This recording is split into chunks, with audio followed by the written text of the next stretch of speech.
Hello and welcome back to Game Brigade. I'm your host, Brian, and on this show, we do reviews, previews, playthroughs, and have conversations of your favorite board games. So if you're new here, please consider subscribing. Today on the show, I want to cover my top 5 games that I would recommend as a gift this year for the holiday season. If you are looking for someone for a gift idea and you haven't quite figured it out, there's still a little bit more time to pick some of these up. Recommend checking it out. Let's go ahead and take out the first game. Okay, first on the list we have Everdell. Everdell is a beautiful worker placement engine building game with deck tableau management systems. The idea of Everdell is you're going to be taking cards from the center of the map or cards from your hand. You're going to be using workers to place them on different tiles throughout the map to then collect resources, to play your cards, to build your little village. I love the aspects of this game. The game plays very well. It's very family friendly, so if you're looking for a game that can be played by everyone in the family unit, Everdell is a great addition. I recommend picking up several expansion packs if you haven't already, but the base game Everdell is good enough for now if you want to tip your toe in it and see if it's a good fit for you. The next game I want to talk about is Chronicles of Crime 1400. Now, Chronicles of Crime has several copies already out for sale. You can get the first edition, which is Chronicles of Crime London, which is going to be set in London in modern times, or the newest edition is 1400, which is be set in the 1400s in Paris, France. And the idea of Chronicles of Crime is you're going to be solving crimes using clues, interview skills, and deduction to find out who did what. I love the implementation of the app, and it's one of the only games that I truly feel like an app works well with the system. I love the idea when you're scanning a crime scene, you'll use your phone to look around the crime scene to call out different clues. So if you're playing with someone, they could be looking through the clues to find out what was in that room. Definitely an interesting game. I love that they're going to be having more expansions or releases coming down the line for not only 1400, but the next 1800 and 2400. So there's going to be plenty of content for people to play in the Chronicles of Crime series.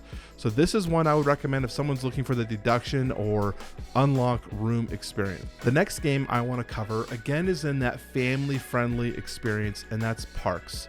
Parks was kind of a sleeper hit for me.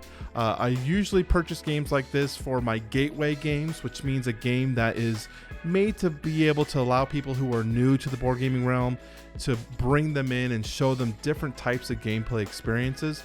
And I think Parks hits that out of the block. With amazing art from all of the national parks in the United States, I think it's a great little game where you're going to be taking your little hikers, traveling across the territories to have the most exciting backpacking experience through the national parks. You're going to be utilizing the weather tokens to collect resources, to purchase cards, and at the end of the game, you're going to see who has collected the most cards as well as bonus points to win. I do highly recommend the Nightfall expansion if you're able to pick up both, and you might have to wait for this one a little bit, but after having played Nightfall, I don't think I could play Parks without it. It adds so much element to the game, and that's another layer of strategic depth. And what I really like about Parks is there's a strategic depth that is pretty baseline, which everyone can kind of agree with and play with, but depending on the player group, there's another level of strategic play that can really make the game exciting and very, very fun. So I definitely recommend Parks and Parks Nightfall. The fourth game on this list would be Gloomhaven Jaws of the Lion. I do want to say I wanted to recommend Gloomhaven, as I do think Gloomhaven is great for those dungeon crawl experience. But if you're looking for a little smaller, kind of a bite-sized taste of what Gloomhaven experience has to offer without having to spend $100+ on that, Gloomhaven Jaws of the Lion is a perfect example of a really well-made game with enough content to satisfy someone at that $50 price point. I surely think that if you cannot find another dungeon crawler at this price point that has the amount of content and good gameplay available to it, definitely recommend picking up Gloomhaven Jaws of the Lion. The final game I would recommend, and this one is harder because this is a heavier game, but I wanted to put something out there that was for people who have someone who's more into heavy content, into more difficult games. On Mars by Vito Lacera is definitely one of the best Euro games I've played in 2020. The amount of depth in this game, the amount of theme in this game, you don't normally get those two things intertwining very well in a Euro game. On Mars hits it on the head with great theme, great mechanics, great gameplay, with a plenty of different options so that you don't have to fall into the same trap of the same lines every game.